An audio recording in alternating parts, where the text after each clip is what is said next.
আজকের ক্লাসের আলাপ আলোচনার মধ্যে বর্তমান ভূরাজনীতির সাথে রিলেটেড কিছু আমরা ডিপ্লোম্যাটিক ব্যাপার-স্যাপার শিখব, আমরা আন্তর্জাতিক সম্পর্কের কিছু কিওয়ার্ড শিখব এবং আমরা কনসেপচুয়াল ইস্যুকেও আপনি এটাকে কনসেপচুয়াল ইস্যু হাইলাইট করতে পারেন।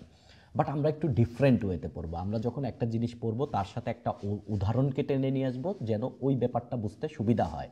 এবং এই যে কিওয়ার্ডগুলা ধরেন আপনি ব্যালেন্স অফ পাওয়ার, আপনি কখনোই লিখতে গিয়ে শক্তির ভারসাম্য লিখবেন না, আপনি লিখবেন ব্যালেন্স অফ পাওয়ার। সেটা আপনি বাংলায় বানান করেও লিখতে পারেন, ইংরেজিতেও লিখতে পারেন ব্যালেন্স অফ পাওয়ার। এইরকম আমরা আজকে অনেকগুলা জিনিস হাতে নিচ্ছি। যে জিনিসটা আমার কাছে যে নোটটা আছে এটা অলমোস্ট 18 পেজ, সেইটা নিয়ে আমরা কথাবার্তা বলবো। এর সাথে বিভিন্ন ধরনের রিসার্চ আর্টিকেল, বিভিন্ন ভালো ভালো লেখার লিঙ্ক আমি দিয়ে দিছি। এইগুলোও আপনাকে পরবর্তীতে পড়তে সুবিধা হবে আর কি। তো আজকের আলোচনাতে আপনার আন্তর্জাতিক সম্পর্কে, ভূরাজনীতি সম্পর্কে এবং কন্টেম্পোরারি ওয়ার্ল্ড সম্পর্কে আপনাকে একাডেমিক ধারণা দিবে। ঠিক আছে, এটা কিন্তু এরকম না, কোনো প্রেডিকশন না। Conceptual issue is all about academic issue. এখানে একাডেমিকে যে ব্যাপার নিয়ে আলোচনা হয়, যে টাইপের আলাপ আলোচনা হয়, আমরা সেই টাইপের আলাপ আলোচনা করব। এখানে কোনো মতাদর্শ চলে আসবে না। ধরেন কিছু কিছু সময় আপনাকে মনে হবে যে ধরেন ইসলামোফোবিয়া বলতে গিয়ে আমরা ধরেন আল কায়দাকে টেরোরিস্ট অর্গানাইজেশন বলে ফেলবো, এটা একাডেমিকভাবে। কিন্তু আপনি যদি কোনো মতাদর্শের কথা চিন্তা করেন, এটা কোনো মতাদর্শের কোনো কিছু না। It's all about academic discourse and we are going to discuss this thing actually. So প্রথমে আমরা যে ব্যাপারটা করব, ব্যালেন্স অফ পাওয়ার। ব্যালেন্স মানে আপনারা জানেন দাঁড়িপাল্লার ক্ষমতা, দাঁড়িপাল্লার দুই পাশে যদি ক্ষমতা দিয়ে দেন তাহলে ওইটাই হচ্ছে ব্যালেন্স অফ পাওয়ার। ধরেন এই হচ্ছে ব্যাপার, এই পাশে একটা রাষ্ট্র বা এ গ্রুপ অফ স্টেটস, এই পাশে একটা রাষ্ট্র বা একটা গ্রুপ অফ স্টেটস, ওদের ক্ষমতা যদি বেশি হয় তাহলে ওদের দিকে পাল্লা হেলে পড়বে, ওরা অ্যাডভান্টেজে চলে যাবে। এই হচ্ছে মূলত ব্যালেন্স অফ পাওয়ার। সেই জন্য বিশ্ব রাজনীতিতে যারা যে দুইটা দেশ সবসময় একটা একটার সাথে কম্পিট করে, ধরেন বর্তমান সময় কম্পিট করতেছে ধরেন ইন্ডিয়া এবং চায়না ধরে নিচ্ছি আমরা, তাহলে ইন্ডিয়া এবং চায়নার শক্তি, সেই শক্তিটা হতে পারে মিলিটারি পাওয়ার, সেই শক্তিটা হতে পারে ইকোনমিক পাওয়ার, অর্থাৎ হার্ড পাওয়ারও হতে পারে, সফট পাওয়ারও হতে পারে। এখন কোনো কারণে যদি চায়নার পাওয়ার বেশি হয়ে যায় তাহলে ইন্ডিয়া ট্রাই করবে এমন কিছু উদ্যোগ নিতে যেন এই পাওয়ারটা আবার ঠিকঠাক মতন এইরকম অবস্থান হয়ে যায়। মানে সবাই, এটা একটা ইন্ডিকেটর, এইটা দিয়ে দুই দেশের মাধ্যমে পাওয়ারের ভারসাম্য রক্ষা হয় যেন কখনোই কোনো দেশ কোনো দেশকে আক্রমণ করতে না পারে। ধরেন এই অবস্থায় যদি দুইটা রাষ্ট্র থাকে তাহলে এ রাষ্ট্র হোক আর বি রাষ্ট্র হোক, একজন একজনকে আক্রমণ করতে ভয় পাবে। যদি এই অবস্থা থাকে তাহলে এই পাশের যে কান্ট্রিটা আছে তার তো ভার বেশি পাওয়ারের, তাহলে সে কিন্তু এই পাশের কান্ট্রি বা স্টেটটাকে আক্রমণ করে ফেলতে পারে, কেননা সে ভাবলে আক্রমণ করলেই জিতে যাব। ধরেন রাশিয়া ইউক্রেনকে আক্রমণ করছে, ইউক্রেনকে আক্রমণ না করে ওই কান্ট্রিটা যদি ফ্রান্স হতো তাহলে রাশিয়া 10 বার ভাবতো যে আক্রমণ করব কি করব না। তো আমরা এই ব্যালেন্স অফ পাওয়ারের একটা উদাহরণ দেখি। আপনারা জানেন নেপোলিয়নের পরাজয় হয়েছিল ওয়াটারলু যুদ্ধে। নেপোলিয়ন কিন্তু তখন ইউরোপের ত্রাস ছিল, একক শক্তি, একক শক্তি। ইউরোপের কোনো দেশ সাথে যদি আমরা ব্যালেন্স ধরতাম, এরকম ব্যালেন্স ধরতাম, ধরেন তখন ইউরোপের কান্ট্রি ফ্রান্স, এখন যেটা জার্মানি, ওর আগের নাম ছিল প্রুশিয়া, সেটা প্রুশিয়া ধরেন, সেটা ইংল্যান্ড বা গ্রেট ব্রিটেন ধরেন, নেদারল্যান্ড ধরেন, যে কোনো কান্ট্রি ধরেন, সে তাকে যদি আপনি নেপোলিয়নের সাথে মাপ দেন তাহলে নেপোলিয়ন সবসময় শুধু মানে ডাউন না, মেলা ডাউন ছিল, বুঝতে পারছেন, এই অবস্থায় ছিল। সো নেপোলিয়ন কাউকে অ্যাটাক করতে তখন ভয় করে নাই। সো ওয়াটারলু যুদ্ধে নেপোলিয়ন যখন ইউরোপে তার তাণ্ডব চালাচ্ছিল তখন 7টা কান্ট্রি মিলায় তখন একবারে 7th কোয়ালিশন গঠন করে। 7th কোয়ালিশনের মধ্যে কে ছিল? ইংল্যান্ড ছিল, নেদারল্যান্ড ছিল, তদানীন্তন প্রুশিয়া ছিল যারা এখন জার্মানি, ফ্রান্স ছিল, এরকম 7টা কান্ট্রি, অস্ট্রিয়া ছিল। এইরকম 7টা কান্ট্রি যখন একত্রিত হয়েছে তখন আপনি চিন্তা করেন একজনের সাথে আপনি ক্ষমতার ব্যালেন্স মাপতেছেন। এখন এই পাশে হচ্ছে নেপোলিয়ন, সেই এই অবস্থায় আছে, আপনি এই পাশে প্রুশিয়া দিছেন, পারতেছে না। প্রুশিয়ার পাল্লায় আপনি আবার ইংল্যান্ডে দিলেন, একটু ডাবলো, তারপরে আবার এইখানে আপনি দিলেন ধরেন এই নেদারল্যান্ডকে, অস্ট্রিয়াকে, ফ্রান্সকে, এবং এক পর্যায়ে দেখলেন যে নেপোলিয়নের পাশই ডাউন, মানে নেপোলিয়নই হালকা হয়ে গেছে। এতে নেপোলিয়নের পরাজয় হয়। এখন নেপোলিয়নের পরাজয় হওয়ার আরেকটা বড় কারণ আছে। নেপোলিয়নের পরাজয় হওয়ার কারণ হচ্ছে, এটার জন্য আমাদের একটু ম্যাপ লাগবে, ঠিক আছে? সো আমরা তাহলে সুবিধা হবে, আমরা ম্যাপটাতে যাওয়ার ট্রাই করি। ধরেন ওই আমলে এইরকম একটা জায়গা দিয়ে ধরেন এইরকম একটা জায়গা দিয়ে ধরেন নেপোলিয়ান অবস্থান করতেছে, ঠিক আছে, নেপোলিয়ান যুদ্ধ করতেছে, ধরেন তখন যুদ্ধ করতেছে মেইনলি শুরুর দিকে যুদ্ধ করতেছে ধরেন ইংল্যান্ডের এই দিকে তারা যুদ্ধ করতেছে, এইদিকে হঠাৎ করে প্রুশিয়া, যেটা প্রুশিয়া কিন্তু এই টোটাল জায়গাটা এইরকম একটা জায়গা নিয়ে বেশ বড় একটা কান্ট্রি ছিল প্রুশিয়া। প্রুশিয়া যখন এই দিক দিয়ে আক্রমণ করলো তখন নেপোলিয়ানকে একসাথে দুই দিকে যুদ্ধ করতে হয়, এবং অস্ট্রিয়া ছিল, অর্থাৎ নেপোলিয়ান একই সাথে এই দিকেও যুদ্ধ করতেছে আবার ধরেন এই দিকেও যুদ্ধ করতেছে। তাহলে দুই দিকে যদি যুদ্ধ করতে হয় তাহলে তার মিলিটারিকে একদিকে ফোকাস করতে পারে নাই, সে মিলিটারিকে দুই ভাগ করে দুই পাশে পাঠাইছে। এখন আপনি চিন্তা করেন, উত্তরেও যদি যুদ্ধ করেন আপনি, আবার দক্ষিণেও যদি আপনি যুদ্ধ করেন দুই দিকে, তাহলে আপনার মিলিটারিকে হাফ করে এপাশে ওপাশে পাঠাইলেন, তাহলে আপনার ক্ষমতা হয়ে গেল অর্ধেক। কেননা আপনি যে কোনো একদিকে অর্ধেক ক্ষমতা দেখাতে পারতেছেন, যে কারণে জার্মানির পরাজয় হয়েছিল কিন্তু একই কারণে। এই জার্মানি একদিকে ধরেন ইউনাইটেড কিংডম ফ্রান্সের সাথে যুদ্ধ করতেছিল, আর একদিকে যুদ্ধ করতেছিল হচ্ছে তদানীন্তন রাশিয়ার সাথে। তার মানে এই যে যুদ্ধ, দুই দিকে যুদ্ধ করার কারণে আর কোনো দেশ কিন্তু দুই দিকে যুদ্ধ করতেছিল না, শুধু জার্মানি দুই দিকে যুদ্ধ করতেছিল, দ্বিতীয় বিশ্ব হিটলার আর কি। সো এই যে দুই দিকে যুদ্ধ করার কারণে আপনার তখন নেপোলিয়ানের একটা ব্যাপক মানে হয়ে যায় 1815 সালে। এবং আরেকটা ঘটনা ঘটে, নেপোলিয়ানের যারা সোলজার ছিল এদেরকে নেপোলিয়ান বেশ টর্চার করতো, এবং নেপোলিয়ান সোলজারগুলো সাধারণত হচ্ছে যুদ্ধবন্দী। নেপোলিয়ান কোনো যুদ্ধে জিতলে যে সোলজারগুলোকে বন্দি করতো ওদেরকে নিজের দিকে নিয়ে নিত, এবং এতে করে সোলজারদের মধ্যে নেপোলিয়ানের প্রতি একটা আলাদা মানে ক্ষোভ ছিল। এবং এক পর্যায়ে দেখা যায় নেপোলিয়ানের সোলজার এই যে সেভেন্থ কোয়ালিশনের সাথে মূলত তারা একত্রতা দেখা দেয়, এবং এতে নেপোলিয়ানের পরাজয় হয়। এখন নেপোলিয়ান পরাজয় হওয়ার পরে নেপোলিয়ানকে আসলে সেন্ট হেলেনা দ্বীপে পাঠায় দেয়, এটা আফ্রিকার সাইডে আটলান্টিক মহাসাগরে, এবং ওইটাই নেপোলিয়ানের শেষ। এরপরে আর নেপোলিয়ানকে খুঁজে পাওয়া যায় নাই আর কি। তো এখন ঘটনা হচ্ছে নেপোলিয়ান পরাজয় হয়ে গেল, এখন নেপোলিয়ান ছিল হচ্ছে ইউরোপের তখন গডফাদার, মানে ফাদার অফ দ্য ফাদার আর কি। এখন নতুন যারা আসছে তারাও তো ক্ষমতা নেওয়ার ট্রাই করবে, কিন্তু নতুন তো এখন ম্যান 7 জন, এখন 7 জন থাকার কারণে ইউরোপের মোট ক্ষমতা 7 জনের কাছে ধরেন ভাগ হয়ে গেছে। সো কেউই এখন আর ব্যালেন্স অফ পাওয়ারে টপে মানে এরকম বেশি বেশি ভারী হইতে পারে নাই, দ্যাটসও একটা স্ট্যাবিলিটি আসছে। তো এই হচ্ছে ব্যালেন্স অফ পাওয়ার, যেইখানে ক্ষমতার পরিমাপ হবে দুই রাষ্ট্রের, এবং সেই ক্ষমতা হচ্ছে হার্ড পাওয়ার হতে পারে এবং সেই ক্ষমতা হচ্ছে সফট পাওয়ার হতে পারে। এই ব্যালেন্স অফ পাওয়ারই নির্দিষ্ট করবে যে এই দুই দেশের মধ্যে যুদ্ধ হবে কি হবে না, বা দুইটা দেশের মধ্যে উত্তেজনা হবে কি হবে না, বিশ্ব কি ভারসাম্যে থাকবে কিনা।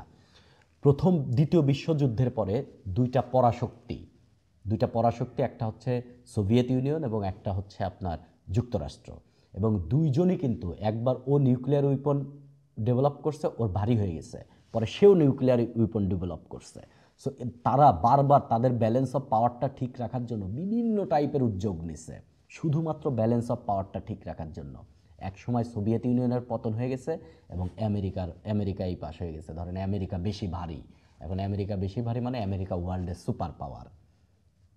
তো ব্যালেন্স অফ পাওয়ার যদি ধরেন আমরা এখন ইন্ডিয়ার সাথে বর্তমান অবস্থায় আমরা আমাদের ব্যালেন্স অফ পাওয়ার চিন্তা করি, তারা একটা পারমাণবিক শক্তিধর কান্ট্রি, তাদের 140 কোটি প্লাস মানুষের একটা বাজার আছে, যে বাজারে বহির্বিশ্বে ধরেন সেটা আমেরিকা হোক, ইউরোপ হোক, চায়না হোক, তারা কিন্তু তাদের এই বাজারে তাদের পণ্য বিক্রি করে। সেই তুলনায় আমাদের হচ্ছে ধরেন 18 কোটি মানুষ বা 18 থেকে 20 কোটি মানুষের বাজার, তাদের কাছে খুবই উন্নত প্রযুক্তির সাবমেরিন আছে, তাদের আকাশ প্রতিরক্ষা ব্যবস্থা আছে, তাদের স্ট্রং মিলিটারি আছে, এবং তাদের পাশে সাহায্য করার মতন ধরেন ওয়ার্ল্ডের এখন বেশ বড় বড় দেশ আছে। সো এইগুলা ক্ষমতাকে যদি একত্রে, এবং তাদের একটা কিন্তু সফট পাওয়ার আছে, তাদের একটা মিডিয়া পাওয়ার আছে ওয়ার্ল্ডে অনেক বিশাল, এবং আজকের আলোচনায় আপনি মিডিয়া পাওয়ার যে কি বড় পাওয়ার এটা আপনি বুঝে যাবেন। বাংলাদেশে কোনো টিভি চ্যানেল এমনটা আছে যেটা ইংরেজিতে টিভি মানে ইন্টারন্যাশনাল ল্যাঙ্গুয়েজে সে তার নিউজ প্রচার করে এবং সেটা সারা বিশ্ব পড়ে, এরকম কিন্তু নাই। বাট ইন্ডিয়া কিন্তু এই দিকে ডেভেলপ করতেছে, তাদের বেস্ট কয়টা টিভি চ্যানেল আছে সেটা ওয়ার্ল্ড ওয়াইড চলে, তাদের নিউজ পেপারগুলো ধরেন বেশ কিছু নিউজ পেপার আছে যেগুলো ওয়ার্ল্ড ওয়াইড চলে। সো এই যে মিডিয়াকে ম্যানিপুলেট করার একটা ব্যাপার এটা তাদের আছে, এবং তাদের দেশের ধরেন বড় বড় যারা তাদের দেশের লোকজন মানে যারা ইন্ডিয়ান বর্ন আর কি, এটা ওয়ার্ল্ডের বিভিন্ন জায়গায় খুবই কূটনৈতিক বলেন, সেটা টেকনোলজিক্যালি বলেন, বিভিন্ন জায়গায় সেন্সিটিভ জায়গাগুলোতে এরা আছে। সো এরা কিন্তু প্রভাব বিস্তার করবে এবং এরাই কিন্তু ওই যে লবি গ্রুপ, ইন্টারেস্ট গ্রুপ হিসেবে ব্যাকগ্রাউন্ডে কাজ করবে। সো সেই সমস্ত দিক দিয়ে যদি দুইটা রাষ্ট্রকে আমরা ব্যালেন্স অফ পাওয়ারে দাঁড় করাই, তখন আমরা ক্যালকুলেশন করে ফেলতে পারবো যে উত্তেজনা কি উত্তেজনা না। এই যে ব্যালেন্স অফ পাওয়ারই হচ্ছে মূলত মেইন ইন্ডিকেটর। আরও কিছু উদাহরণ এখানে দেওয়া আছে, আপনারা রিডিং পড়লে বুঝবেন আর কি।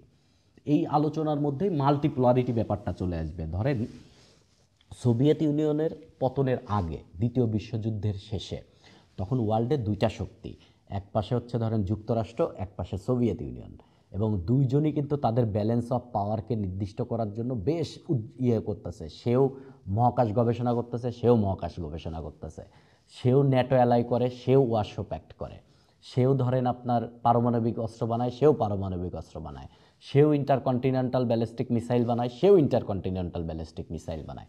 তার মানে তারা ব্যালেন্স রাখতেছে, ব্যালেন্স অফ পাওয়ারের প্রতিযোগিতা। মানে ও যা চায় ও, মানে উত্তেজনা, অলওয়েজ উত্তেজনা। দ্যাটস ওয়াই এটার নাম হচ্ছে স্নায়ু যুদ্ধ, মানে যুদ্ধের ভাব কিন্তু যুদ্ধ না। কিন্তু সোভিয়েত ইউনিয়নের যখন পতন হয়ে গেল এবং 1991 সালে, তখনই কিন্তু ওয়ার্ল্ড হয়ে গেল এখন একদিকে, যুক্তরাষ্ট্রের দিকে এখন ভার বেশি। মানে তদানীন্তন রাশিয়ার, মানে পতনের পরে রাশিয়ার আর কোনো অবস্থান নাই। ইকোনমিক্যালি বলেন, মিলিটারিলি বলেন, রাশিয়া ডাউন খেয়ে গেছে। তার মানে 91 সালের আগে যদি আপনি চিন্তা করেন, বিশ্বের বড় শক্তি দুইটা, তার মানে বাইপোলার ওয়ার্ল্ড। ওয়ার্ল্ড দুইটা ফ্যাকশনে বিভক্ত, একটা হচ্ছে গণতন্ত্র এবং মানবাধিকারের কথা বলতেছে, আর একটা সমাজতন্ত্রের কথা বলতেছে, বাইপোলার। হঠাৎ করে হয়ে গেল হচ্ছে ইউনিপোলার, একজনই ওয়ার্ল্ডের বস, হেজিমন, সে হচ্ছে যুক্তরাষ্ট্র। ধীরে ধীরে চলতে থাকলো, কিন্তু 21 শতকে এসে গিয়ে আমরা, বা 2000 সালের পরবর্তীতে এসে ওয়ার্ল্ডে আরও কিছু বৃহৎ শক্তির আবির্ভাব হলো। এখন যদি আপনি বৃহৎ শক্তি, গ্রেট পাওয়ার যদি চিন্তা করেন ওয়ার্ল্ডের, এই জিনিসটা মাথায় রাখবেন, ওয়ার্ল্ডের যদি এখন গ্রেট পাওয়ার চিন্তা করেন, ওয়ার্ল্ডের গ্রেট পাওয়ার হচ্ছে তিনটা। এক নাম্বার সবচেয়ে বড় গ্রেট পাওয়ার হচ্ছে যুক্তরাষ্ট্র, দুই নাম্বার হচ্ছে তার কাছাকাছি গ্রেট পাওয়ার হচ্ছে চায়না, চায়নারও তুলনায় 3 নাম্বার বাট লো গ্রেডের গ্রেট পাওয়ার হচ্ছে বর্তমান রাশিয়া, ইন্ডিয়া হচ্ছে কি রাইজিং পাওয়ার, আরও জাপান, তারপরে হচ্ছে আপনার এইদিকে ফ্রান্স আছে, এইগুলো ইংল্যান্ড, এরা হচ্ছে পোটেনশিয়াল পাওয়ার। ঠিক আছে, পোটেনশিয়াল পাওয়ার। তাহলে ওয়ার্ল্ডের পাওয়ারকে আইডেন্টিফাই করতে গেলে আপনি গ্রেট পাওয়ার নাম নেবেন, আপনি রাইজিং পাওয়ার নাম নেবেন, আপনি পোটেনশিয়াল পাওয়ার নাম নেবেন, এবং এদের কাউকেই কিন্তু আপনি ছোট করে দেখতে পারবেন না। তার মানে যুক্তরাষ্ট্র যদি এখন সারা পৃথিবীতে একক আধিপত্য দেখাতে চায়, সেই জিনিসটা এখন আর নাই। এখন ব্যাপারটা হয়ে গেছে মাল্টিপোলারিটি। এখন আপনি আমেরিকাপন্থী দেশ পাবেন, এখন আপনি এমনও স্টেট পাবেন যে চায়নাপন্থী, এমনও স্টেট পাবেন যে রাশিয়াপন্থী, ইভেন এমনও স্টেট পাবেন যে ইন্ডিয়াপন্থী। তার মানে এখন হচ্ছে মাল্টিপোলার ওয়ার্ল্ড।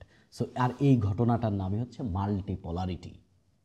এবং দেখেন, চীন বিআরআই বা বেল্ট অ্যান্ড রোড ইনিশিয়েটিভ করে সারা পৃথিবীতে প্রভাব রাখার ট্রাই করতেছে চীন। সো আবার আমেরিকা তার বিভিন্ন কূটনৈতিক তৎপরতা, তার নিষেধাজ্ঞা দেওয়ার ক্ষমতা, এবং তার মিলিটারি পাওয়ার, এবং আর একটা দেশে সে সাহায্য দেওয়ার ক্ষমতা, এই বিভিন্ন ক্ষমতা, এবং সে তার ন্যাটো এলয়, এবং তার হচ্ছে আপনার এই আমেরিকা এবং আমেরিকার হচ্ছে আপনার এই যে অন্যান্য দেশের সাথে যে বন্ধুত্বমূলক সম্পর্ক, অর্থনৈতিক সম্পর্ক, এই বিভিন্ন কিছু বিল্ড আপ করে সে তার পাওয়ার বৃদ্ধি করে। এখন যেটাকে আমি ব্যালেন্স অফ পাওয়ার বলেছিলাম, তাহলে ব্যালেন্স অফ পাওয়ার যখন আপনি করবেন, তাহলে আপনি ক্ষমতা বাড়াবেন কিভাবে? ক্ষমতা বাড়ানোর একটা হচ্ছে মিলিটারি ক্ষমতা বাড়াবেন আপনি, একটা হচ্ছে অর্থনৈতিক ক্ষমতা বাড়াবেন। এখন এটা তো সব দেশ পারবে না। আপনি এই মুহূর্তে যদি ভুটানরে বলেন তোমাকে ক্ষমতা বাড়াতে হবে, তোমার মিলিটারি ক্ষমতা বাড়াতে হবে, বাণিজ্য ক্ষমতা বাড়াতে হবে, অর্থনৈতিক ক্ষমতা বাড়াবে, নেপাল তো পারবে না। ধরেন নেপালের সাথে এখন ইন্ডিয়ার একটা উত্তেজনা সৃষ্টি হয়ে গেল, এখন ব্যালেন্স অফ পাওয়ারে তো নেপালের অবস্থা হচ্ছে এইরকম, এই হচ্ছে নেপাল আর এই হচ্ছে ব্যালেন্স, মানে তো দাঁড়িপাল্লা আর কি, বুঝতে পারছেন? যেটা নিচে দেখা যাচ্ছে ও কিন্তু ভার বেশি। তো এই হচ্ছে ইন্ডিয়া, এই হচ্ছে নেপাল। এখন দুই দেশ যদি যুদ্ধ করতে যায়, তাহলে তো নেপালের সেকেন্ডও টিকবে না। তাহলে এই balance of power Nepal manage করবে কিভাবে? নেপাল এখন কি করবে? ইন্ডিয়ার সাথে শত্রুভাবাপন্ন কান্ট্রি, ধরেন চায়নার সাথে সে যায় আতাত করে ফেলবে। এই যে অ্যালাইস ফর্ম করা, এইভাবেও কিন্তু ব্যালেন্স অফ পাওয়ার হয়। যেমন আমরা শুরুতেই ব্যালেন্স অফ পাওয়ারে আপনাকে এই নেপোলিয়ানের ঘটনা বলতে গিয়ে আমি আপনাদেরকে বলেছিলাম যে সেভেন্থ কোয়ালিশন একটা টার্ম, 7টা দেশ একত্রিত হয়েছে। তার মানে কি, ক্ষমতা বাড়ানোর জন্য এটাকে বলা হয় সিনার্জি, একত্রিত হয়ে কাজ করার ব্যাপার আর কি। সো দ্যাটস ওয়াই আপনারা বুঝতে পারছেন। এখন মাল্টিপোলারিটিও বুঝতে পারছেন। আমরা যেটা নিয়ে কথা বলবো এখন হচ্ছে বৈশ্বিক সন্ত্রাসবাদ বা গ্লোবাল টেরোরিজম। এই জিনিসটা সারা পৃথিবীতে খুব মেজর আকার ধারণ করছে হচ্ছে 9/11 হামলার পর। 2001 সালে 9/11 সেপ্টেম্বর মাসের 11 তারিখ, এই জন্য 9/11 বলা হয়। আল কায়দা পেন্টাগন সেন্টারের আপনার হচ্ছে ওয়ার্ল্ড ট্রেড সেন্টার, যেটা ওই যে টুইন টাওয়ার যেটা ছিল, এখানে তারা হামলা করে, এতে প্রায় 3,000 মানুষ নিহত হয়, 3,000। এবং আমেরিকা দাবি করে যে এই ঘটনা ঘটাইছে আল কায়দা এবং এর পেছনের মেইন তিনি ক্রিমিনাল, তিনি হচ্ছেন ওসামা বিন লাদেন। এবং তখন লাদেন আছেন কোথায়? তখন লাদেন আছে আফগানিস্তানে। এবং আফগানিস্তানে লাদেন কিন্তু সৌদি আরবের লোক। এবং সৌদি আরবের তেল ব্যবসা, মানে তেল ব্যবসা বা সৌদি আরবের তেল যে আছে এখানে আমেরিকা বা আসে ব্যবসা শুরু করছে। এবং সৌদি আরবের যে কনস্ট্রাকশন কোম্পানি, এই সমস্ত জিনিসের ব্যাকগ্রাউন্ডে ছিল লাদেনের বাপ। কিন্তু লাদেনের বাপের সন্তান ছিল হচ্ছে 50+, আমি ভুলে গেছি এক্স্যাক্ট 54টা হতে পারে, 50+। তার বউ ছিল ধরেন 20+, 20টার বেশি তার ওয়াইফ ছিল লাদেনের বাপ। তো এই মোহাম্মদ ওসামা বোধ হয় তার নাম, যাই হোক আমি এক্স্যাক্ট এই মুহূর্তে মনে করতে পারতেছি না। তো এই লাদেনের বাবা তখন কনস্ট্রাকশন ব্যবসা করে ব্যাপক টাকা পয়সা ইনকাম করে। এবং এই টাকা পয়সা ইনকাম করে সে কিন্তু আমেরিকান কোম্পানির কনস্ট্রাকশন করে, মানে আমেরিকারই টাকা অ্যাকচুয়ালি সে ইনকাম করছে, যাই হোক সৌদি আরবে। সো লাদেন আবার পরবর্তীতে ধরেন এই যে সৌদি আরব একটা ধরেন মুসলমান বিশ্বের একটা ঐতিহাসিক জায়গা, যেখান থেকে আমাদের হুজুর পাক সাল্লাল্লাহু আলাইহি ওয়াসাল্লাম সারা পৃথিবীতে ধর্ম প্রচার করেছেন, এইরকম একটা জায়গাতে আপনি আমেরিকাকে আসতে দিচ্ছেন এবং আমেরিকা বিভিন্ন ধরনের কার্যক্রম করতেছে, এই জিনিসটা না লাদেন নিতে পারে নাই। তখন সে ওইখানে আল কায়দা ফর্মটম ইত্যাদি বিষয় করতে গেছে। দেন আমেরিকা, সোভিয়েত ইউনিয়ন যখন হচ্ছে আল কায়দাতে সোভিয়েত ইউনিয়ন যখন হচ্ছে আপনার আফগানিস্তানে আক্রমণ করে, তখন হচ্ছে ব্যাকগ্রাউন্ডে আল কায়দা, ব্যাকগ্রাউন্ডে হচ্ছে ওসামা বিন লাদেন এই আফগানিস্তানকে হেল্প করে। সো আফগানিস্তানকে যেহেতু হেল্প করে, সেহেতু সৌদি আরবের আবার তিনি টেরোরিস্ট হয়ে দাঁড়ান আর কি, কেননা সৌদি আরবের সরকারের এগেনস্টে তিনি কথা বলছেন। সো তাকে তিনি নির্বাসনে চলে আসেন হচ্ছে আফগানিস্তানে। তার মানে এইগুলো নিয়ে আমরা পরবর্তীতে বিস্তর আলাপ আলোচনা করব জিওপলিটিক্স সিরিজে আর কি। তো আফগানিস্তানে আছে তখন হচ্ছে আপনার ওসামা বিন লাদেন, তখন তালেবানের কাছে বলছে যে ওসামা বিন লাদেনকে দিয়ে দেন। তো ওসামা বিন লাদেনকে তো তালেবান দিবে না। সো সে তখন তাদের জাতীয় বীর এই টাইপের।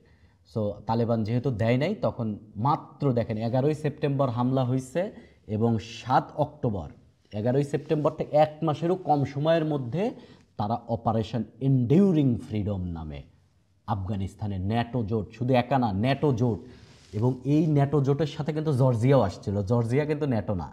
আপনারা জানেন যে জর্জিয়াকে ন্যাটোতে যোগ দেওয়ার মূলা ঝুলায় জর্জিয়াকেও কিন্তু নিয়ে আসছিল, জর্জিয়াও কিন্তু এসে এইখানে যুদ্ধ করছে। এবং 2001 সালে তারা হামলা করে হচ্ছে আফগানিস্তানে। এইটাই ছিল তাদের হচ্ছে ওয়ার অন টেরর। তারা বলছে যে সন্ত্রাসবাদের বিরুদ্ধে যুদ্ধ। একই কাজ তারা 2003 সালে করছে ইরাকে।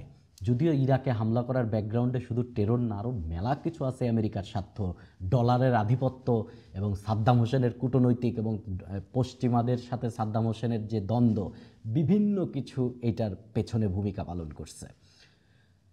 তারা বলছে যে সাদ্দাম হোসেনের কাছে রাসায়নিক অস্ত্র আছে এবং বড় বড় ক্ষেপণাস্ত্র আছে, এবং যেগুলো সবই মিথ্যা কথা। তার কাছে বড় তেমন কোনো বিধ্বংসী অস্ত্র আসলে সাদ্দাম হোসেনের কাছে ছিল না ওই টাইমে।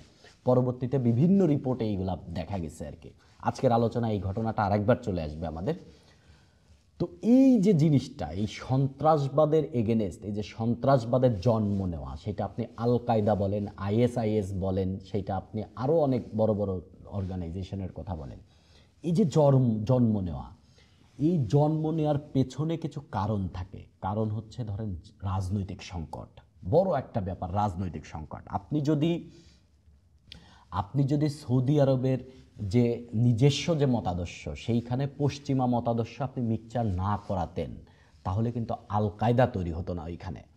সৌদি আরবের ভেতরে আপনি মিনি আমেরিকা বানাচ্ছেন, সেইখানে আপনি প্রস্টিটিউশন সহ সব কিছু অ্যালাউ করে দিচ্ছেন, যেখানে ধরেন মানুষ ছোট বিকিনি পরে ঘুরতেছে, সুইমিং পুলে গোসল করতেছে, আপনি সব কিছু করতেছে, মেয়েরা ড্রাইভ করতেছে, মেয়েরা সিনেমা হলে যাচ্ছে, এইগুলো আপনি অ্যালাউ করে দিচ্ছেন, ওইটা আমেরিকান সিটি হিসেবে করে দিচ্ছেন আপনি, এবং সেটা সৌদি আরবের মধ্যে আপনি এটা করে দিচ্ছেন জাস্ট বিকজ অফ সৌদি আরব আপনার তেল উত্তোলন, আমেরিকা আপনার তেল উত্তোলন করার প্রযুক্তি দিচ্ছে, আপনার তেল কোথায় আছে খুঁজে দিচ্ছে, তেল উঠায় আপনি বেচতেছে, আপনার কাছে এই প্রযুক্তি নেই, আপনি চুপচাপ পায়ের উপর পা তুলে বসে আছেন, আমেরিকা সেইগুলো কাজ করে বিশ্ববাজারে তেল বিক্রি করতেছে, আপনাকে টাকা দিচ্ছে, আপনি বসে বসে কোটিপতি হয়ে যাচ্ছেন। এইরকম সুবিধা দিচ্ছে দেখে আপনি আমেরিকা বললেন যে ঠিক আছে, তাহলে তো আমাকে আমার লোকজন বেশি এখানে লাগবে, তাহলে আমাদেরকে এখানে স্বাধীনতা দিতে হবে, আমরা একটা সিটি বানাই। আপনি সিটি বানাতে দিলেন, আপনি কিছুদিন পরে বললেন আচ্ছা আমার এখানে মিলিটারি লাগবে, আপনি মিলিটারি আসতে দিলেন, এবং এরপর আরও মিলিটারি আসতে দিলেন, আরও মিলিটারি আসতে দিলেন। এই যে রাজনৈতিক অস্থিরতা, এইখানের জন্যই আপনার ধীরে ধীরে ওইখানে আল কায়দা প্রতিষ্ঠিত হলো।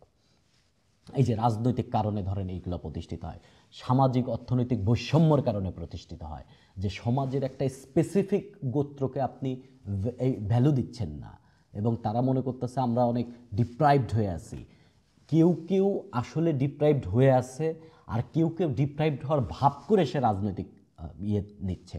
সে ফর এক্সাম্পল আমাদের কুকি চিন লিবারেশন আর্মি, নাথান বম, এই যে নাথান বম কুকি চিন লিবারেশন আর্মি, বাংলাদেশ সরকার কিন্তু এখন ধরেন আমাদের পার্বত্য চট্টগ্রামগুলোতে রোড কনস্ট্রাকশন বলেন, বিভিন্ন কিছু তারা করতেছে, এবং এই ক্ষেত্রে কিন্তু আপনি যদি একটা বলেন যে শুধু সাংস্কৃতিক দিক দিয়ে বলেন, তাহলে তাদের সংস্কৃতিটা কিছুটা ইন্টারাপ্টেড হচ্ছে, বাট তাদের অর্থনীতি, তাদের যোগাযোগ, তাদের স্যানিটেশন, তাদের এভরিথিংকে কিন্তু আপনি ধীরে ধীরে ইমপ্রুভ করতেছেন ধীরে ধীরে।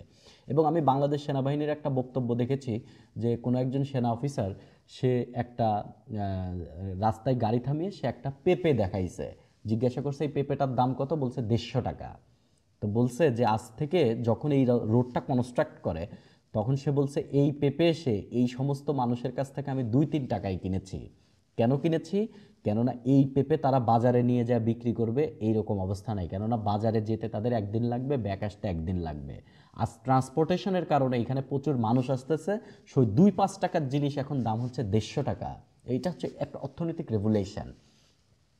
সরকার চেষ্টা করে যাচ্ছে এবং বিভিন্ন ধরনের উদ্যোগ নিয়ে যাচ্ছে, কিন্তু আপনাকে একবারে ডিপ্রাইভড করা হচ্ছে ব্যাপারটা কিন্তু তা না। কিন্তু কুকিচিন লিবারেশন আর্মি কিন্তু এই জিনিসটুকুকে তারা মার্কেটিং করে, এই জিনিসটুকুকে সবার কাছে তুলে ধরে তারা একটা চরমপন্থী গ্রুপ, ধরেন সন্ত্রাসবাদের একটা ইয়ে চালাচ্ছে। সো এইটাই হচ্ছে ব্যাপার। কিছু কিছু আছে ধর্মীয় চরমপন্থা। ধর্মীয় চরমপন্থা মানে হচ্ছে আপনি কখনোই বর্তমান যুগের সাথে তাল মিলাবেন না, আপনি যা ফান্ডামেন্টালিজম আছে আপনি ওইটাতেই মানবেন। সো আপনার সরকার যদি একটু লিবারেল হতে চায়, আপনি তার এগেনস্টে গিয়ে যাবেন। এবং আন্তর্জাতিক সংঘাত, ধরেন আন্তর্জাতিক সংঘাত কিন্তু এই টেরোরিস্টদের জন্ম দেয়। যেমন ধরেন বর্তমান সময়ে যদি আপনাকে আমি বলি, সবচেয়ে বেশি আমাদের আশপাশের দেশগুলোর মধ্যে বেশ কিছু মিলিশিয়া গ্রুপ আছে হচ্ছে আপনার মায়ানমারে।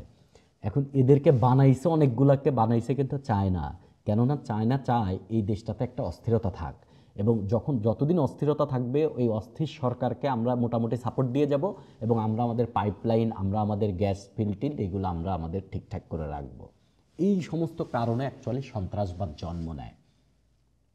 এই জন্য ব্যাকগ্রাউন্ডে আমরা এগুলোকে রুখে দেওয়ার জন্য কি করতে পারি, আমরা বড় বড় অর্গানাইজেশনের পদক্ষেপ আনতে পারি, যারা ইন্টারন্যাশনাল ইনস্টিটিউশন, যেমন ইউএন, এবং ইউএনের একটা প্রজেক্টই আছে হচ্ছে কাউন্টার টেরোরিজম কমিটি, এবং আমরা স্মার্ট টেকনোলজি ব্যবহার করতে পারি, গোয়েন্দা নজরদারি বানাতে পারি, যেন কোনোভাবে কোথাও এরকম তৎপরতা না চলতে পারে।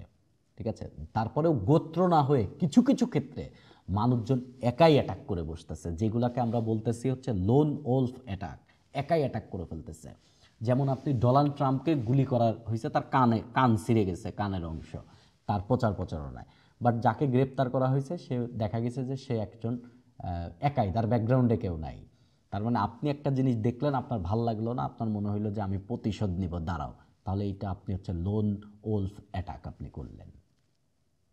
দেন আমরা যে টপিকটা নিয়ে আলোচনা করব সেটা হচ্ছে ট্রেড ওয়ার। আচ্ছা, আমি কিন্তু বারবার বলতেছি আপনি একটা বিষয় সম্পর্কে জানতেছেন, আর পরবর্তীতে আপনি এই লেখা যখন পড়বেন তখন আপনার কাছে লেখা খুবই চমৎকার আছে, ভালো সহজ ভাষায় লেখা ট্রাই করেছি, আপনার সহজ হবে আর কি। ট্রেড ওয়ার ব্যাপারটা বিশ্লেষণ করতে আমাদের 2018 সালে চলে যেতে হবে। 2018 সালে আপনার এই আমেরিকা এবং চায়নার মধ্যে যে বাণিজ্য ছিল, এই বাণিজ্যটা ছিল $636 বিলিয়ন, অলমোস্ট $636 বিলিয়ন। এর মধ্যে চায়নাই যুক্তরাষ্ট্রে পণ্য বেচছে $536 বিলিয়ন, আর আমেরিকা চায়নাতে জিনিস বেচছে মাত্র $100 বিলিয়ন মতন। তার মানে আপনি বুঝছেন যে 100 মাত্র, তার মানে আমেরিকা এখানে বাণিজ্য গ্যাপ আছে, আমেরিকা $437 বিলিয়ন এক বছরে 2018 সালে একটা দেশের সাথে চায়না।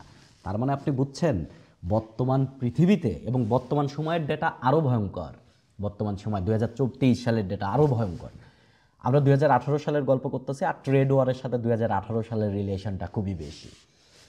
এবং আপনি চিন্তা করেন যে আমেরিকার ওয়ার্ল্ডের সবচেয়ে বড় এগেনস্টে কে এখন? অবশ্যই চায়না।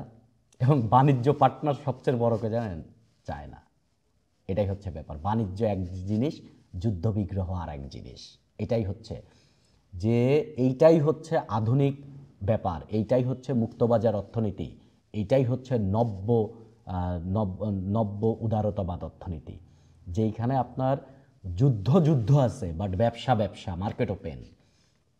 এবং এটাও আমরা আজকে পড়ব, এই নব্য উদারতাবাদ অর্থনীতি কী জিনিস।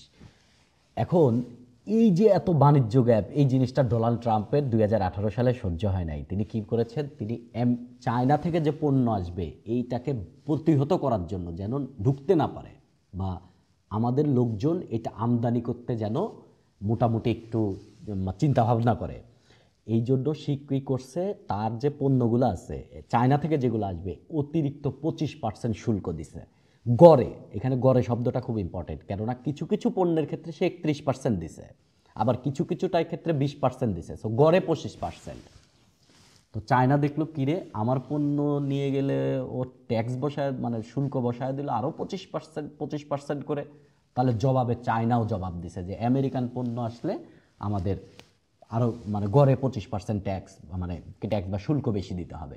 শুরু হয়ে গেল হচ্ছে বাণিজ্য যুদ্ধ। এইটার নামই হচ্ছে ট্রেড ওয়ার।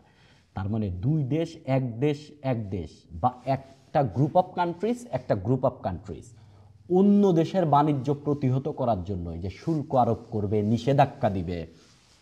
যেমন রাশিয়া তেল বেচতে পারে না পশ্চিমাদের কাছে, নিষেধাজ্ঞা দিছে। আবার রাশিয়ার বিভিন্ন ধরনের সুইফট থেকে নিষেধাজ্ঞা দিছে।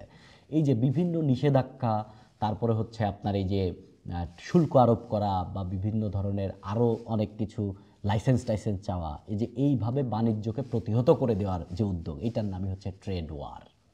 এবং 2018 সালে এটা পৃথিবীতে বেশ ব্যাপক আকার ধারণ করে, এবং পরবর্তীতে আবার নেগোসিয়েশন করে কিন্তু বাণিজ্যের মতন বাণিজ্য চলতেছে। এবং বর্তমান মডার্ন ব্যবস্থায় এই ট্রেড ওয়ারের ঝুঁকি খুব খুব খুব বেড়ে যাচ্ছে। ট্রেড ওয়ারের ঝুঁকি, এতে করে কিন্তু ক্ষতিগ্রস্ত হয় কারা? সাধারণ কনজিউমাররা। এতে করে ধরেন আমি যদি আর চায়নার সাথে বাংলাদেশ, ধরেন চায়নার সাথে বড় একটা পার্টনার হচ্ছে আপনার বাংলাদেশ, প্রচুর পরিমাণে আমরা ইম্পোর্ট করি চায়না থেকে। এখন আমরা যদি চায়নার জিনিসটা প্রতিহত করার জন্য আমরা প্রচুর পরিমাণে ট্যাক্স বাড়ায় দিই, বাজারে পণ্যের দাম বেড়ে যাবে। সো যারা হচ্ছে একবারে রুট লেভেলের ভোক্তা, এদেরকে বেশি দামে কিনতে হবে, এবং একটা ব্যবসায়িক ক্ষেত্রে অনেক ব্যবসা বন্ধ হয়ে যাবে, অনেক মানুষ বেকার হয়ে যাবে। সো এই যে একটা ব্যাপার, কনসিকুয়েন্স, র্যামিফিকেশনস, এইগুলা খুবই ডেঞ্জারাস আকার ধারণ করে। সো এটা হচ্ছে আবার এই ট্রেড ওয়ারকে বড় বড় রাষ্ট্র তাদের স্বার্থ হিসেবে ব্যবহার করার জন্য একটা হাতিয়ার হিসেবে ব্যবহার করে আর কি। হাইব্রিড ওয়ারফেয়ারের জন্য আমরা একটা 2022 সালের দিকে চলে যাই। হাইব্রিড ওয়ারফেয়ার আপনি বুঝছেন, হাইব্রিড মানে কি? মানে অনেক জিনিসের একত্রিত যুদ্ধ করবে। আপনার যুদ্ধ মানেই খালি গুলাগুলি, বন্দুক, অস্ত্র, বোম, এগুলা না। যুদ্ধের আরেকটা ব্যাপার আছে, সেই জিনিসটার নামই হচ্ছে অন্য জগতের যুদ্ধ, হাইব্রিড যুদ্ধ আর কি। সেই হাইব্রিড যুদ্ধ, আমরা রাশিয়া ইউক্রেন যুদ্ধের কথা একটু বলি। 2022 সালে রাশিয়া ইউক্রেনের ডাইরেক্ট হামলা চালানোর আগে রাশিয়া একটা হামলা চালায় ইউক্রেনে, যেটার নাম ছিল হচ্ছে হারমেটিক উইপার। এটা হচ্ছে একটা সাইবার হামলা। এই সাইবার হামলা করে রাশিয়া তাদের যে সরকারি বিভিন্ন প্রতিষ্ঠানের যে ডেটা, এই ডেটা বেশ কিছু ডেটা ধ্বংস করে, একটার সাথে একটার যে কানেকশান, ধরেন সেই কানেকশনকে তারা ডিসরাপ্ট করে।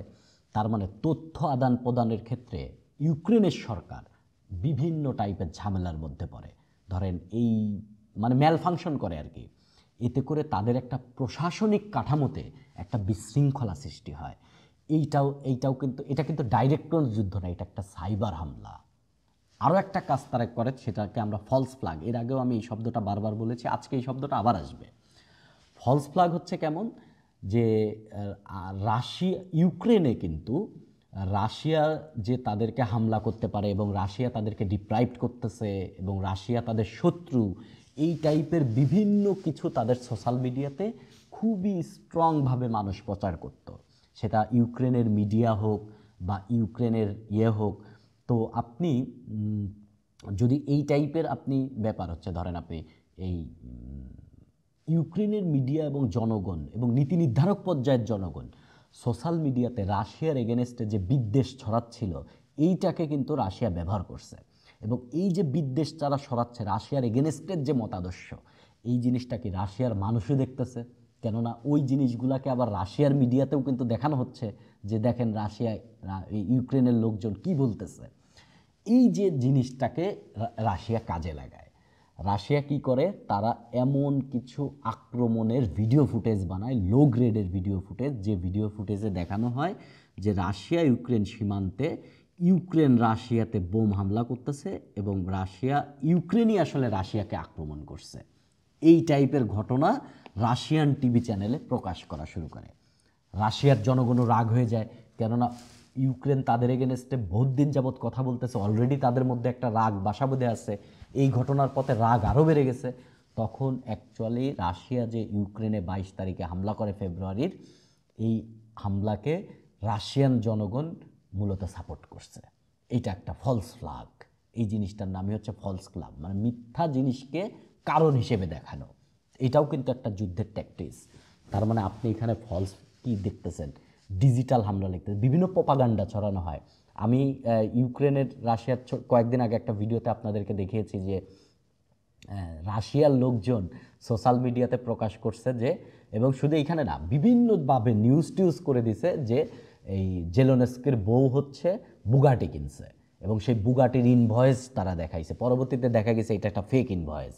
তারা পশ্চিমাদের বোঝানোর ট্রাই করছে যে তোমরা যে থেকে ডলার সাহায্য সহযোগিতা দিচ্ছ, এই ডলার সাহায্য সহযোগিতা দিয়ে তো তার বউ বুগাটি কিনে, এইরকম জিনিস। তার মানে কি, ভাবমূর্তি নষ্ট করা। কিন্তু যদিও এগুলো ফলস, কিন্তু এই ফলস ঘটনাও কিন্তু সাময়িকভাবে একটা উত্তেজনা সৃষ্টি করে। তার মানে রাশিয়া ফিল্ডে যুদ্ধ করতেছে, রাশিয়া সাইবারে যুদ্ধ করতেছে, ডিজিটাল ওয়ার্ল্ডে যুদ্ধ করতেছে, রাশিয়া প্রপাগান্ডা ছড়িয়ে যুদ্ধ করতেছে। এই যে সব কিছু জায়গাতেই রাশিয়া যুদ্ধ করতেছে, that is called hybrid warfare. এবং বর্তমান সময় শুধু অস্ত্রে যুদ্ধ হয় না, বিভিন্ন জায়গাতে যুদ্ধ হয়, আর এই একত্রিত যুদ্ধের নামই হচ্ছে হাইব্রিড ওয়ারফেয়ার। ঠিক আছে, এখানে আরেকটা হচ্ছে গ্রে জোন কনফ্লিক্ট। এটা একটা হয়তোবা আপনাদের কাছে নতুন মনে হতে পারে এবং আমার কাছেও খুব একটা পুরাতন না, কিছুদিন আগেই আমি এটা শিখেছি। Grey zone conflict, grey zone conflict হচ্ছে এই হাইব্রিড ওয়ারফেয়ার থেকে আপনি যদি শুধু সামরিক অ্যাটাকটাকে বাদ দেন, গুলি করাটারে বাদ দেন, তাহলে ওই কনফ্লিক্টের নামই হচ্ছে গ্রে জোন কনফ্লিক্ট। হাইব্রিডে কি আছে, হাইব্রিডে মিলিটারি যুদ্ধ আছে, মানে যেটা মেইন যুদ্ধ আর কি, অস্ত্র গোলাবারুদের যুদ্ধ, সেই গোলাবারুদের যুদ্ধ আছে।